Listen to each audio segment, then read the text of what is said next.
Are you happy with your sex life? According to a recent study, less than 50% of people over the age of 50 are satisfied with their love life. If you're looking to rev it up, you're in luck. We've got Dr. Evelin Dacker with us today. Yes. Hi there, Doc. Hi there. All right, I have the good question. As we age, what are some ways that people can improve their sex drive? Is the desire to get busy based on hormones, or is it something else? I'm done. I'm sorry. Oh, it's so many things. It's, so much of it is hormones, but there's also so much of our lifestyle that influences just the way our brains work. One of the big factors could be our dopamine, and dopamine is that neurotransmitter, that neurotransmitter that gives us our rewards and gives us our pleasure. And by we could increase our dopamine, that could really help our sex life as well. There's some really easy ways of doing that too. Some of them are just like sleeping and understanding our stress, as well as making our relationships really fun, spontaneous, and delightful. All right. So what are some common libido killers? What Tori just did in the camera.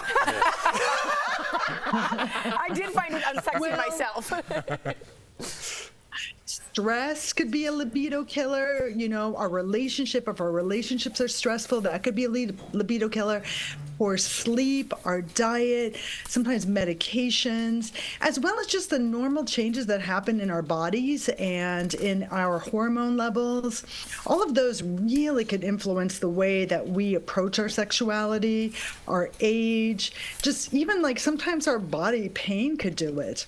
There's also medications like antidepressants that can absolutely lower that dopamine and lower just all the other hormones in our systems. That makes sense, but a lot of people, they get embarrassed when they're talking about sex. So what's the best way to start the conversation with your partner? Well, the way that I always recommend, and I recommend this to my patients and anybody who's willing to listen, is I have a framework called the STARS Talk. And the STARS Talk is 5 major things that if we actually talk about, we could improve our sex life with each other. The first one is S, which is our safety needs. What do we need to feel safe within ourselves and within our relationship? Safety plays a really big role in our sexuality. The second one is our turn-ons, and that's the things that we like, the things that we want to do, the ways that we want to be touched.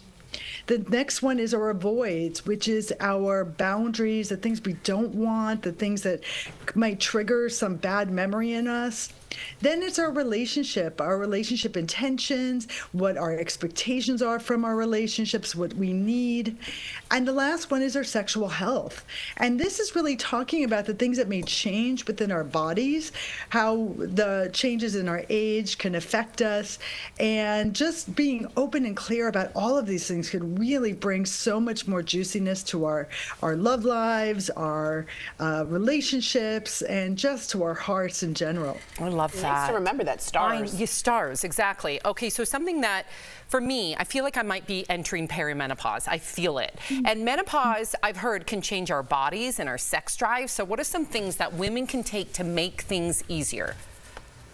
Well, my favorite one right now is really telling everybody, even starting in perimenopause, before you become perimenopausal, is estrogen cream. This is not cream that we put on top of our bodies. It's actually cream that goes inside of our canals.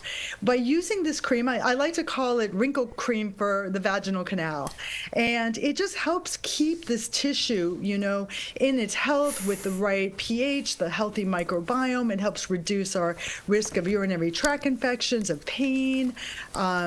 It keeps our lubrication nice and healthy. So yes, I often prescribe and talk to almost all women about estrogen cream. And the reason that it's so good for every person with a vaginal canal is because it doesn't absorb into your whole body, so it doesn't increase the risk of breast cancer or even uterine cancer. We're finding out that it's actually such an important way of maintaining our health throughout our entire lifetime, not just for this short period of time when we're like going through perimenopause and menopause. It really should be for your whole life. That is incredibly helpful. All of your information. We appreciate you, Dr. Dacker. DBL Nation, if you would like more information, please visit her website at maketimeforthetalk.com. Thanks again, Doctor.